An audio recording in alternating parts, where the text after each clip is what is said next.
من الآن إلى يوم الدين. أما بعد فقد قال الله الحكيم في كتابه الكريم بسم الله الرحمن الرحيم وما خلقت الجن والإنس إلا ليعبدون. صلوات پڑھیں محمد.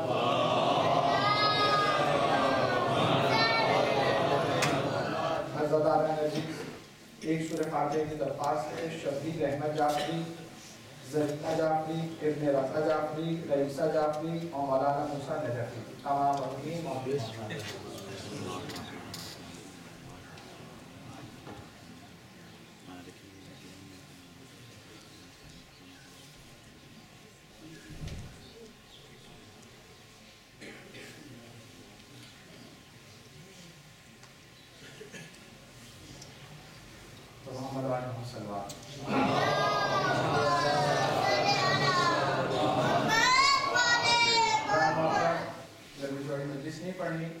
مختصر سی مجلس سال ثواب کی ہے. حیران مسیب صاحب سے گزارش کی کہ اس پہ عمل کرتے ہوئے چند تحقیقیں آپ کی لینا چاہتا ہوں. کل گفتگو اس آیت کے ذریعے یہاں تک پہنچی تھی کہ دو چیزیں مسلمات تھیں. ایک یہ کہ انسان روح اور جسم سے مخلوق ہوا ہے.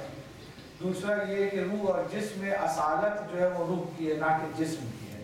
اور اس کی بنیاد پر ہم نے گفتگو کی تھی. انسان کا جسم اصل نہیں ہے، روح اصل ہے. کیونکہ جسم کامن ہے انسان کا نباتات کے ساتھ، حیوانات کے ساتھ، جمادات کے ساتھ. وہ بھی جسم رکھتے ہیں، انسان بھی جسم رکھتا ہے. جمادات بھی جسم رکھتے ہیں، حیوانات بھی جسم رکھتے ہیں، نباتات بھی جسم رکھتے ہیں. اسی طرح انسان بھی جسم رکھتا ہے. جسم کی کچھ نیڈس ہوتی ہیں جن کو میں نے کہا تھا سیاسی زبان میں روٹی کپڑا مکان کہا جاتا ہے. انسان کو لباس کی بھی ضرورت ہے، انسان کو غذا کی بھی ضرورت ہے. انسان بغیر لباس کے نہیں رہ سکتا، انسان بغیر غذا کے نہیں رہ سکتا، انسان بغیر مکان کے نہیں رہ سکتا. اس کو رہنے کی ایک جگہ چاہیے. اللہ تعالیٰ نے اس طرح سے دیگر مخلوقات کو یہ تعلیم دی ہے. انسان میں اور دیگر مخلوق میں جو فرق نظر آتا ہے اور انسان کا جو امتیاز اس جسمانی کیفیت میں نظر آتا ہے وہ یہ نظر آتا ہے بہت سے رنگ کے اللہ نے پرندے خلق کیے ہیں، بہت سے رنگ کے اللہ نے پھول بنائے ہیں، بہت سے مزے کے خدا نے سبزیاں بنائی ہیں، مختلف ذائقے رکھے ہیں. لیکن اللہ تعالیٰ نے مثال دے دیتا ہوں وہ واضح ہو جائے کہ اللہ تعالیٰ نے مثال کے طور پہ ایک طوطے کو سبز رنگ دیا تو وہ ساری عمر اور نسل در نسل وہ طوطا سبز لباس میں خوش ہے. اور اگر کبوتر کو سفید رنگ دے دیا تو وہ کبوتر بھی سفید لباس میں خوش ہے. اور اگر کوے کو سیاہ رنگ دے دیا تو وہ اس سیاہ لباس میں خوش ہے. یعنی جانور کو جو رنگ دے دیا وہ اس لباس میں خوش ہے. اور نہ صرف وہ خوش ہے، نسل در نسل اس کا لباس تبدیل نہیں ہوتا، وہ اس لباس میں خوش ہوتا ہے. لیکن انسان کا کیا امتیاز ہے؟ انسان کا ملک تبدیل ہوتا ہے، لباس تبدیل ہو جاتا ہے.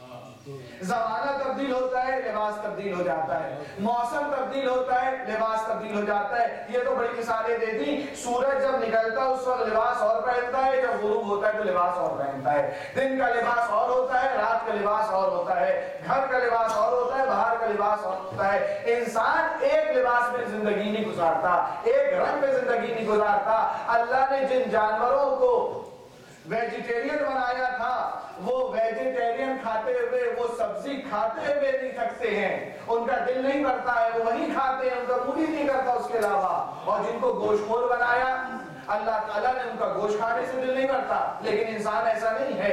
انسان نے ہزاروں قسم کی ڈشیں ایجاد کر لی ہیں، ہزاروں قسم کی ڈشیں کھاتا ہے اور ہزاروں قسم کی ڈشیں پکواتا ہے. یہ کس لیے؟ اپنے جسم کے لیے اہتمام کرتا ہے. اس جسم کے لیے جس کو اصالت حاصل نہیں ہے اس کے لیے اہتمام کرتا ہے. اچھا، غذا کا مسئلہ یہ ہے کہ غذا وہ ہے کہ میں یہ نہیں کہہ رہا ہوں کہ غذا وہ جسم کے لیے فراہم کرتا ہے.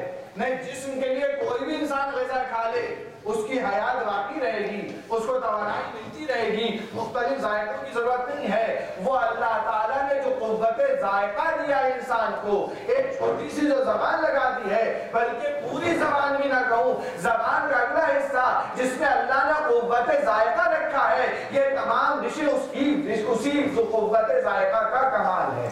یعنی اللہ نے انسان کو اگر قوت ذائقہ دی جو کہ جانوروں کو نہیں دی تھی، لہذا اگر دی ہے تو پھر صلاحیت بھی دی ہے کہ وہ اپنے ذائقے کو تبدیل کرتا رہتا ہے۔ آپ تصور کیجئے کہ اگر قوت ذائقہ خدا نے دیا ہوتا لیکن یہ صلاحیت نہ ہوتی کہ وہ ڈشوں کو تبدیل کر سکتا، یہاں تو 2 وقت اگر بریانی کھلا کر تیسرے وقت پیش کر دی جائے تو انسان کا منہ بن جاتا ہے کہ بھئی کتنی مرتبہ کھائیں، دال کی بات نہیں کر رہا، بریانی شوق سے کھائی جاتی ہے، وہ اگر لگاتار کھلا دی جائے تو ادارے والوں سے پوچھا جاتا ہے خیریت ہے سوائے بریانی کچھ اور یہاں نہیں بنتا۔ صلوات پڑھیں محمد والے محمد۔ یہ انسان کی نیڈ نہیں ہے، یہ قوت ذائقہ کا کرشمہ ہے، لیکن جانور جو ہے وہ مطمئن ہے جس طرح اللہ نے اس کو رکھا ہے۔ شہد کی مکھی کو خدا نے سکھا دیا کہ تمہیں شش گوشے میں رہنا ہے، وہ برسہ برس گزر کے اسی شش گوشے میں زندگی گزار رہی ہے۔ چڑیا کو سکھا دیا تمہیں گھونسلے میں رہنا ہے تو وہ گھونسلے میں زندگی گزارتی ہے۔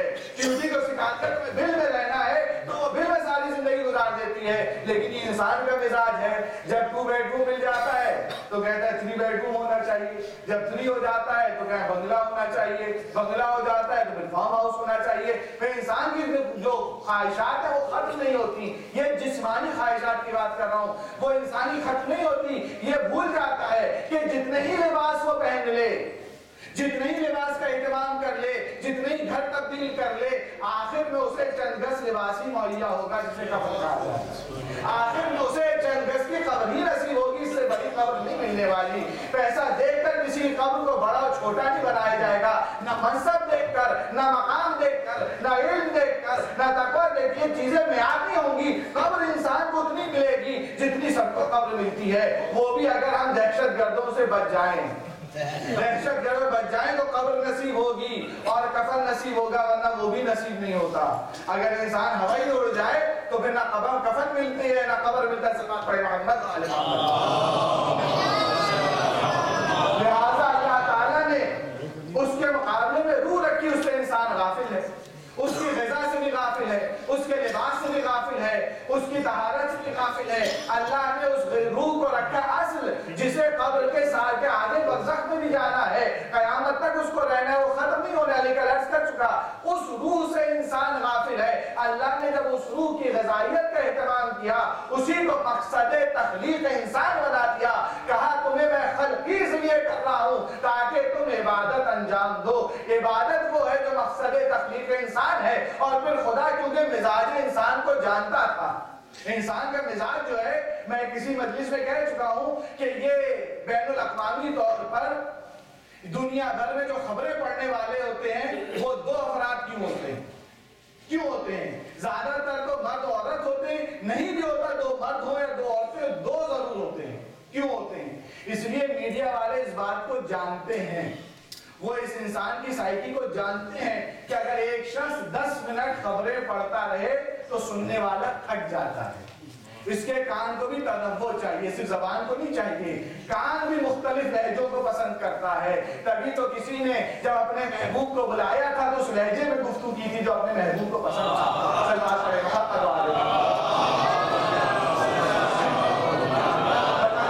اگر انسان کی پسند اور ناپسند کا معیار ہو تو رب ذوالجلال اس کا خیال رکھتا ہے کہ اس کا لہجہ اس سے اللہ نے اختیار کیا، جانتا تھا میرے نبی کو پسند ہے علی کا لہجہ، لہٰذا دنیا میں انسان اس کان کے پسند و ناپسند کا محتاج ہے، غذا میں پسند و ناپسند کا محتاج ہے، لباس میں پسند و ناپسند کا محتاج ہے، لیکن انسان اپنی روح کو بھول جاتا ہے جو اصل ہے۔ اللہ تعالیٰ نے اسی چیز کو مد نظر رکھتے ہوئے یہی نہیں رکھا کہ صرف تم نماز ہی پڑھتے رہو، کہا نہیں، اگر تمہاری بیرونی جسم کو میں عبادت کو قرار دیتا ہوں، یعنی تمہارے جسم سے تمہیں اگر عبادت کرنی ہوگی اپنے اعضاء سے تو میں نے نماز کو اسے قرار دیا ہے، لیکن اللہ جانتا تھا کہ اگر میں نے اس کو صرف نماز میں لگا دیا تو یہ نماز سے تھک جائے گا، اگر میں نے روزے سے لگا دیا تو یہ روزہ رکھنے سے تھک جائے گا، اگر میں نے خمس دینے کی زیادہ کہہ دیا تو یہ خمس دینے سے تھک جائے گا، حج پہ زیادہ لگا دے تو حج سے تھک جائے گا۔ لہٰذا اللہ نے کہا میں عبادت رکھوں گا مختلف اقسام کی، کوئی جسم کے بیرونی عبادت ہوگی تو میں نماز پڑھنا ہوگا، کوئی تمہیں جسم کے اندر عبادت کرنی ہوگی تمہیں روزہ رکھنا ہوگا، کچھ پیسے کے ساتھ عبادت کرنی ہوگی تو خمس دینا ہوگا، کچھ مال اور جسم دونوں کے ساتھ عبادت کرنی ہوگی تمہیں حج کرنا ہوگا، تاکہ انسان ایک طرح کی عبادت سے تھک نہ جائے۔ یہ تمام عبادتیں خدا نے رکھی ہیں، مختلف قسم سے رکھی ہیں تاکہ انسان عبادت کرتا رہے، اس کا دل عبادت کرنے سے اکتا نہ جائے۔ صلوات پڑھیں محمد والے